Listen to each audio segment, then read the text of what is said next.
Isto é o Topless, amigos, e neste vídeo nós vamos analisar a situação geopolítica no mundo para hoje, dia 3 de janeiro de 2025.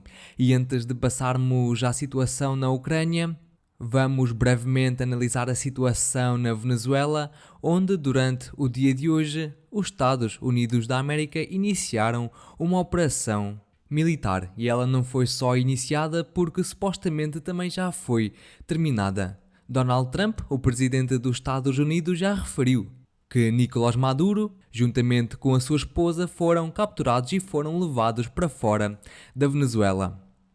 E vocês todos já devem ter visto estes vídeos de helicópteros, principalmente dos Estados Unidos, a atacar alguns alvos militares pertencentes à Venezuela, mas eu queria que vocês prestassem atenção para uma coisa bastante simples. Neste vídeo nós temos aqui bastantes helicópteros do exército dos Estados Unidos a voar, mas não vemos nenhuma defesa antiaérea venezuelana a trabalhar contra os mesmos.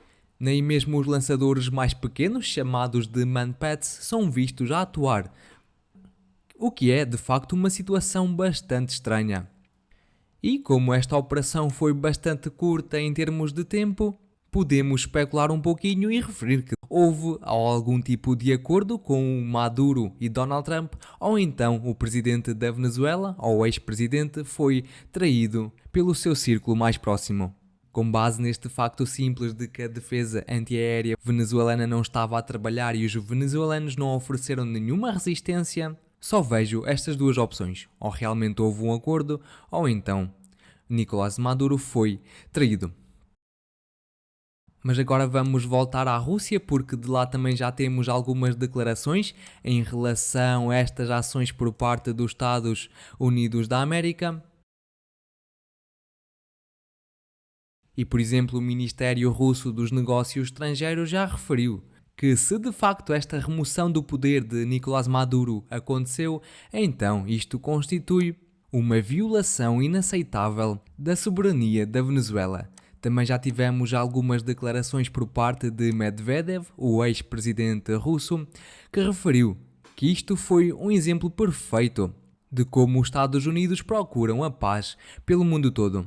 E ele criticou bastante estas ações por parte de Donald Trump e referiu que existe quase um silêncio absoluto por parte da Europa democrática. O que é mais importante, vamos ficar a aguardar pela reação da União Europeia e dos países europeus em relação a isso, mas vamos passar agora ao território da Ucrânia e analisar os desenvolvimentos que nós tivemos nas últimas horas. E nós sabemos que houve ataques de drones e de mísseis por parte da Rússia, também por parte da Ucrânia. Por exemplo, a Ucrânia chegou a atingir algumas refinarias de petróleo ou uns depósitos de petróleo no território de Lugansk. Tivemos umas imagens de satélite que confirmaram estes ataques. A Rússia também efetuou uma campanha de ataques contra alvos do setor energético, como também alguns depósitos de petróleo e principalmente centrais elétricas. Além disso, nos últimos dias queria a vossa atenção em ataques ou supostos ataques realizados a civis, tanto pelo lado ucraniano como pelo lado russo. Vamos primeiro à cidade de Kharkiv, onde Zelensky referiu que a Rússia atingiu uma área residencial desta região com 2 mísseis balísticos do tipo Iskander, e até já recebemos algumas imagens, como podemos ver nestes vídeos, mas várias fontes já analisaram estes vídeos. E, por exemplo, este vídeo mostra-nos claramente que ocorreu uma segunda explosão, mas não houve nenhum míssil nem nenhum drone a atacar aquele prédio, o que é de facto uma situação bastante estranha. E além disso, o próprio Ministério da Defesa da Rússia referiu que tudo o que os ucranianos disseram é mentira. E, por exemplo, no próprio vídeo que os ucranianos publicaram dos resultados deste ataque, também podemos ver alguns veículos militares. Mais aqui à frente temos uma imagem desse género. Por exemplo, este veículo era utilizado supostamente pelos militares ucranianos, mas algo importante foi dado por uma revista local desta cidade, que mostrou a foto de um militar ucraniano a receber ajuda por parte dos bombeiros, e depois eles apagaram essa fotografia e substituíram-na por uma fotografia de uma mulher a receber apoio. Portanto, é uma situação bastante estranha.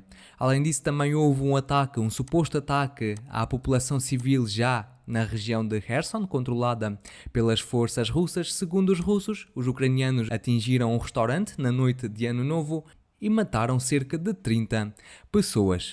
Já tivemos também algumas imagens do local. Não vos posso mostrar o vídeo por causa das imagens sensíveis, mas houve então esta troca, estas acusações mútuas de ataques à população civil. Mas agora vamos passar à situação que nós temos ao longo da linha da frente e analisar os avanços que tivemos nas últimas horas, e vamos começar pela região de Zaporizhia. E aqui em torno da vila de Stepnohirsk tivemos vários relatos de várias fontes, inclusivamente de fontes neutras e fontes pró-ucranianas, a referir avanços por parte da Rússia, mas para já não temos qualquer confirmação visual dos mesmos.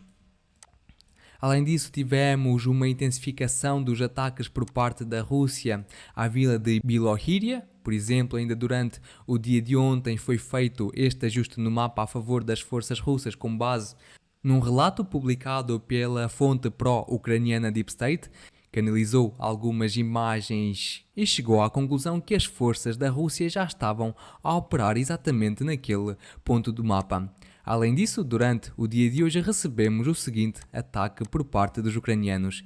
Eles avistaram este grupo de militares russos a caminhar sobre esta ponte e depois esta ponte foi destruída por um míssil lançado por um caça do exército ucraniano, como podemos ver aqui. Portanto, os russos já estão a finalizar a conquista desta vila. Vamos avançar em direção à cidade de Guliáipolha e daqui tivemos mais algumas fontes a indicar avanços por parte da Rússia já a seguir esta cidade em direção à vila de Zarychny. E na verdade, os russos já deslocaram o seu foco de ataque para esta vila. Temos aqui vários ataques efetuados com bombas do tipo FAB, também com artilharia e com drones do tipo FPV. Portanto, os russos agora estão a intensificar as suas operações ao longo de 2 eixos. Um aqui mais ao sul e outro mais a leste, em torno da cidade de Guliáipolha. Vamos continuar e agora vamos em direção à cidade de Pokrovsk e à cidade de Mirnograd, e aqui a situação está bastante crítica. Existem tanto ataques por parte do exército russo como contra-ataques por parte dos ucranianos. Para já não recebemos nada que confirmasse a atual configuração da linha da frente. Sabemos que existem bastantes ataques russos com drones do tipo FPV contra as tentativas de contra-ataque por parte da Ucrânia, mas também os ucranianos vão efetuando alguns ataques contra os russos, mas para já sem novidades significativas. Vamos em direção à cidade de Konstantinivka. E aqui os russos também prosseguem com a sua ofensiva, já em direção ao centro desta cidade. Segundo as fontes pró-russas, a estação central de comboio já foi capturada pelos mesmos, mas para já não temos confirmações visuais para isso. E, além disso, algumas fontes, inclusivamente fontes neutras, referem avanços por parte da Rússia na porção mais a sul desta cidade. O mapa também foi ajustado em torno da vila de Yablunivka, com base num vídeo de ataque publicado pelo exército ucraniano, que mostra soldados russos a serem atacados ao longo desta rede de trincheiras e, portanto, esta já foi conquistada pelos russos e temos para isso a confirmação visual. Continuando, tivemos mais atualizações ao longo da região de Siversk. Tivemos um ataque ucraniano efetuado às posições russas naquela localização do mapa. Este vídeo foi geolocalizado exatamente naquele ponto e por isso toda esta região foi ajustada a favor da Rússia. Além disso, tivemos um ajuste no mapa mais a sul, porque segundo o relato oficial por parte do Ministério da Defesa da Rússia, o seu exército capturou a vila de Bondarne. Para já não temos nenhuma confirmação visual disso e vamos aguardar os vídeos ou imagem que comprovem esta conquista por parte da Rússia, mas vamos manter o mapa desta forma. Já da frente de Liman também temos umas pequenas atualizações. Como nós sabemos, os russos agora trouxeram os seus operadores de drones para controlar toda esta estrada que vai em direção à cidade de Liman e que os ucranianos utilizam bastante para fins de logística. Temos aqui vários ataques localizados exatamente ao longo da mesma. Isto significa que os russos estão de facto a continuar a sua operação para agora semi-cercar esta cidade. Os russos estão com focos de avanço em torno da vila de Dibrova, mais ao sul, mas nos últimos dias também se intensificaram os ataques neste eixo aqui, com o foco agora a passar pelas vilas de Sosnova e de Yarova, que segundo algumas fontes já estão quase a ser conquistadas pelas forças da Rússia, mas para já não temos qualquer confirmação visual para isso.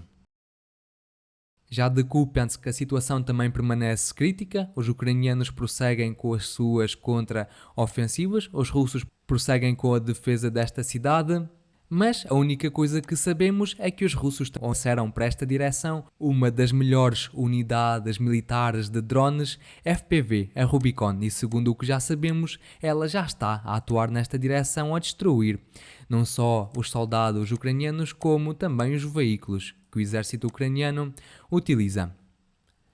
Mas esta frente também está bastante dinâmica, a situação não está muito clara.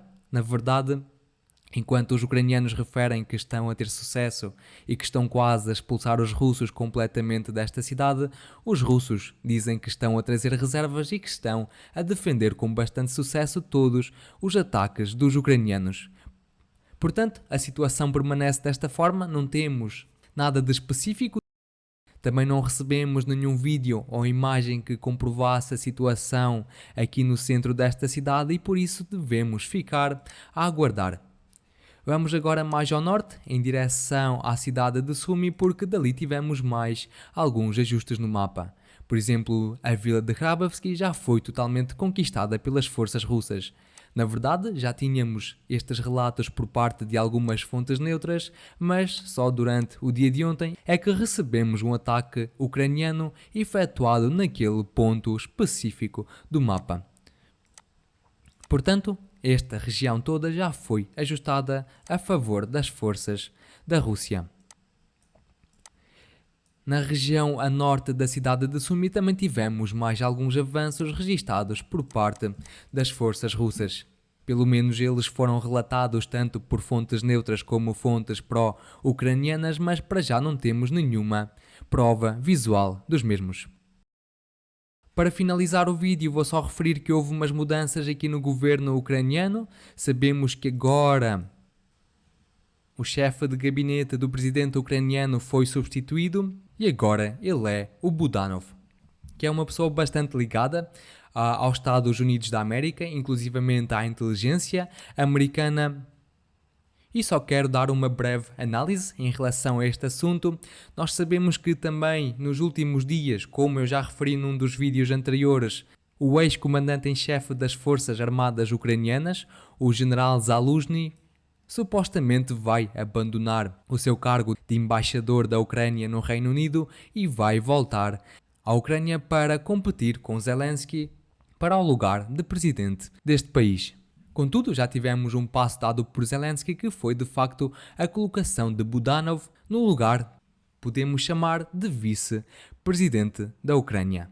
E por isso agora temos aqui uma batalha entre uma pessoa que está ligada aos Estados Unidos da América e uma pessoa que está ligada ao Reino Unido e obviamente esta batalha só vai favorecer a Rússia. E para hoje são estas as principais atualizações que eu vos trago. Se gostaram do vídeo, por favor, deixem o vosso gosto, subscrevam o canal e partilhem o vídeo. E eu relembro que condeno qualquer tipo de violência no mundo. Até amanhã. Tchau, tchau.